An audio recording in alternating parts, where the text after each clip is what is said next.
ओम शांति। 20 मई 2022 के ईश्वरीय महावाक्य। पहले सुनते हैं मुरली के मुख्य पॉइंट्स। बाबा ने कहा, बच्चे, भविष्य के लिए पुरुषार्थ कर अपना जीवन हीरे जैसा बनाना है। सारा दिन सिर्फ खाना पीना, रात को सोना और बाप को याद न करना, इससे कोई हीरे जैसा जन्म नहीं मिलेगा। अब अपने से आसुरी गुणों को निकाल ईश्वरीय दैवी गुण धारण करने हैं।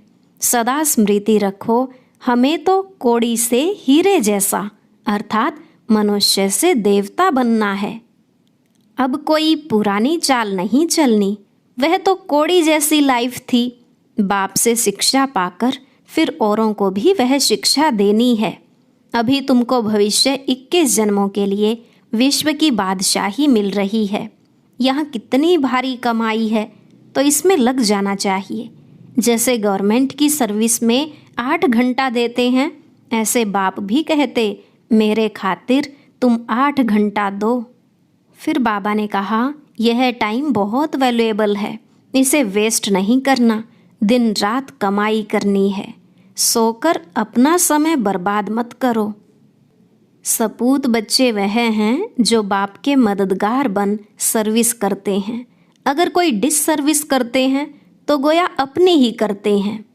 लास्ट में बाबा ने कहा, तुम्हारा एक एक पैसा हीरे समान है, इसे भारत को स्वर्ग बनाने की सेवा में लगाओ, क्योंकि जो बचेगा वह तो खत्म हो जाएगा। इसलिए जो भी एक्स्ट्रा है वह सर्विस में लगाना चाहिए। अब सुनते हैं महावाक्यों को विस्तार से। मुरली का सार। मीठे बच्चे, अपने इस जीवन को कोड़ी से हीरे जैसा बनाना है तो समय को सफल करो, अवगुणों को निकालो। खाने पीने सोने में समय बर्बाद मत करो। प्रश्न, मनुष्यों ने किस एक शब्द से सबको भगवान का रूप समझ लिया है? उत्तर, बाबा कहता, इस समय मैं बहुरूपी हूँ। ऐसे नहीं, यहाँ जब मुरली चलाता तो परमधाम खाली हो जाता है। मुझे तो इस समय बहुत काम करने पड़ते हैं, बहुत सर्विस चलती है। बच्चों को, भक्तों को साक्षात्कार कराना पड़ता है। इस समय मैं बहुरूपी हूँ। इसी एक शब्द से मनुष्यों ने कहा है, यह सब भगवान के रूप हैं। दूसरा प्रश्न, बाप की किस श्रीमत को पालन करने वाले बच्चे सपूत हैं? उत्तर, बाबा कहते, बच्चे कभी भी डिससर्विस न करो। टाइम बहुत वैल्यूएबल है, इसे सोने में न गवाओ। कम से कम 8 घंटा मेरे खातिर दो। यह श्रीमत पालन करने वाले सपूत हैं। गीत। तूने रात गवाई सोए के, दिवस गवाया खाए के। हीरा जन्म अमोल था, कोड़ी बदले जाए। ओम शांति। बच्चों को बाप समझा रहे हैं। बच्चे जानते हैं हम सब बच्चे हैं बाप के। हमारे शरीर का बाप तो है ही शारीरिक, लेकिन आत्मा जो अशरीरी है उसका बाप भी अशरीरी है। बाप ने समझाया है, बेहद के बाप से बेहद सुख का वर्षा मिलता है। अभी शुरू होता है जो त्रेता अंत तक चलता है। तुम अभी पुरुषार्थ कर रहे हो भविष्य 21 जन्मों की प्रारब्ध लिए। फिर बाद में हद का शुरू होता है, बेहद का पूरा हो जाता है। यह गुह्य बातें हैं ना। जानते हैं आधा कल्प हम हद के बाप से वर्षा लेते और बेहद के बाप को याद करते आए हैं। आत्मा के संबंध में सभी ब्रदर्स हैं, वह है बाप। कहते भी हैं हम आत्माएं भाई भाई हैं। फिर जब मनुष्य सृष्टि की रचना रची जाती है तो भाई बहन हो जाते हैं।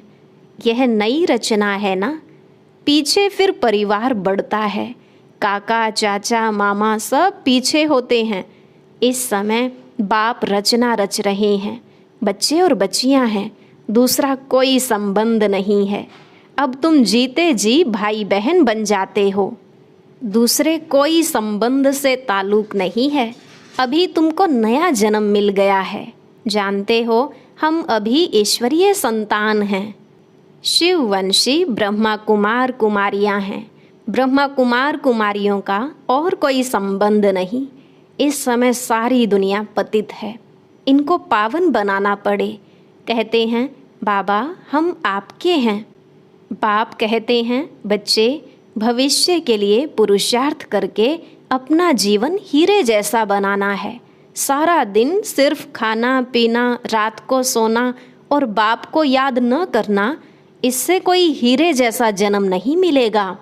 बाप कहते हैं शरीर निर्वाह अर्थ कर्म करते, गृहस्थ व्यवहार में रहते कमल फूल समान बनना है। समझते हैं हम कौड़ी से हीरे जैसा, अर्थात मनुष्य से देवता बन रहे हैं।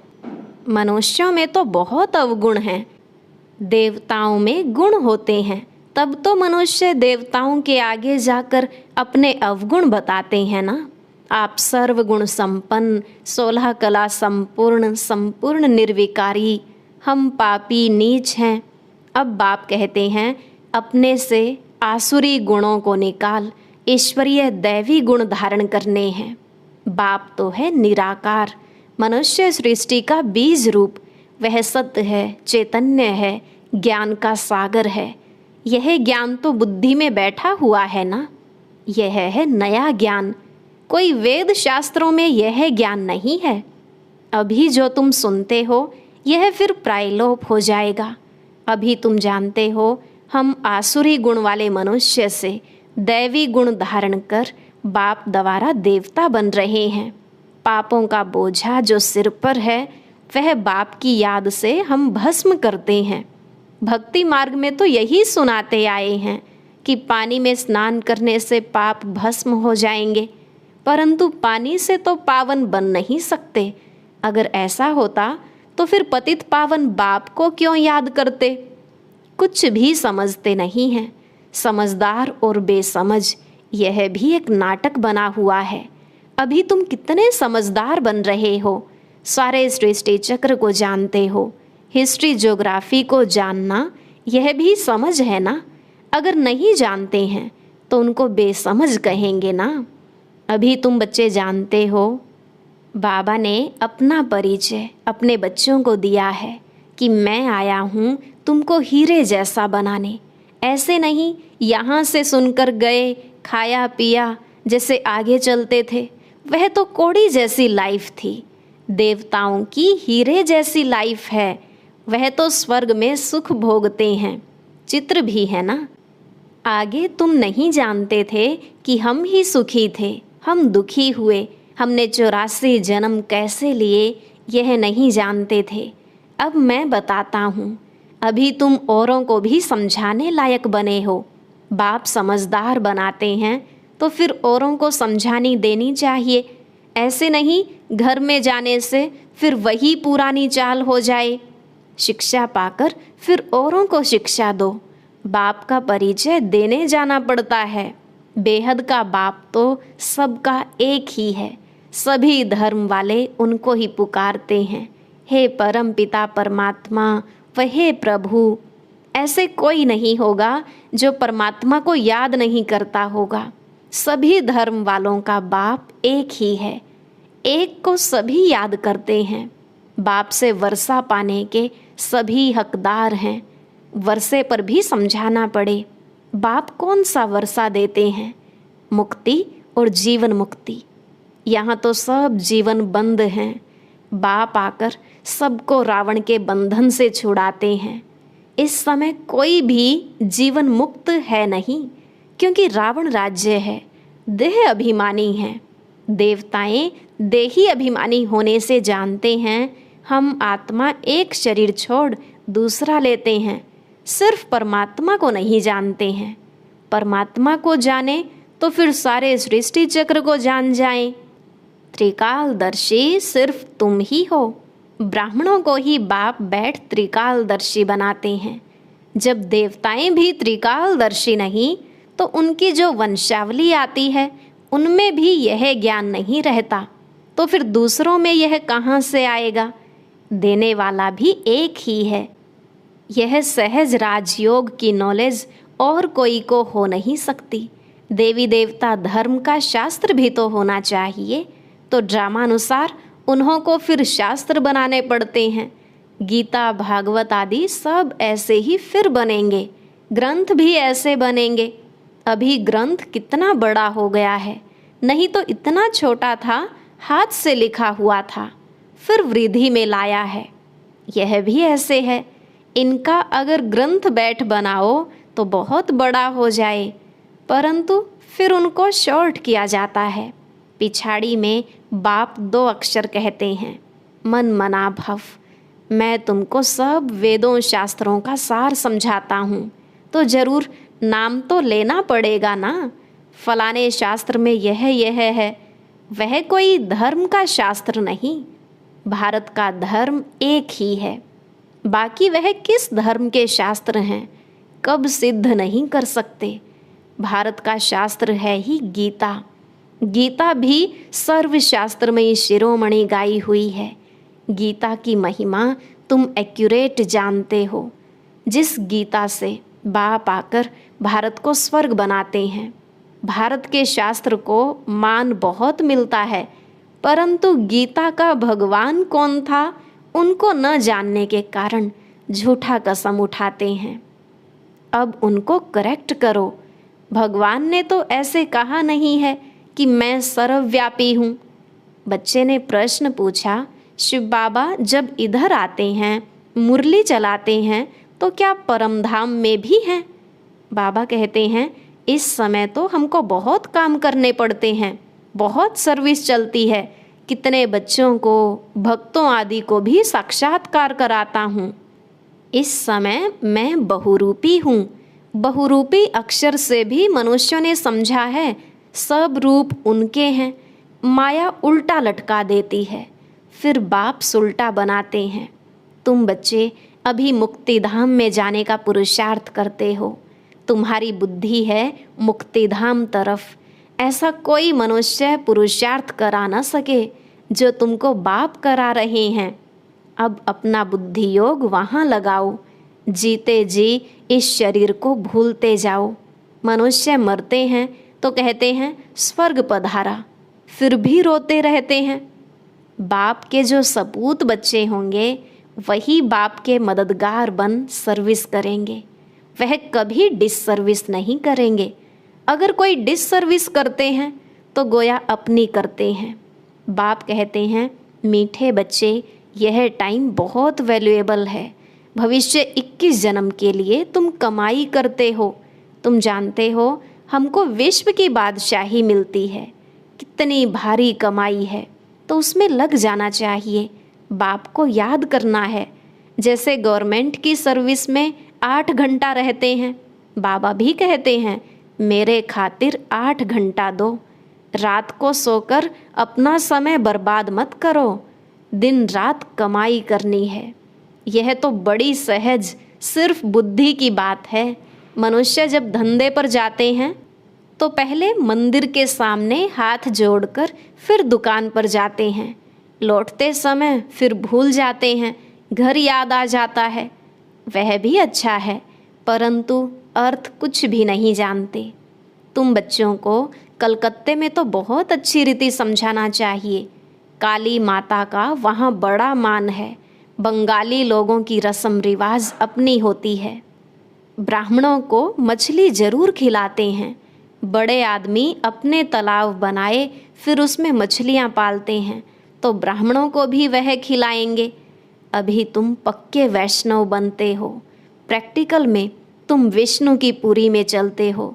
ऐसे नहीं कि वहाँ 4 भुजा वाले मनुष्य होंगे।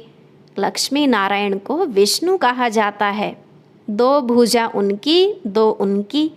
तुम महालक्ष्मी की पूजा करते हो, वास्तव में विष्णु की करते हो। दोनों है ना, परंतु इस समय महिमा माताओं की है। जगदम्बा का गायन है। लक्ष्मी का भी नाम गाया हुआ है। बाप आकर माताओं द्वारा सबको सद्गति देते हैं। जगदम्बा वही फिर राज राजेश्वरी बनती है।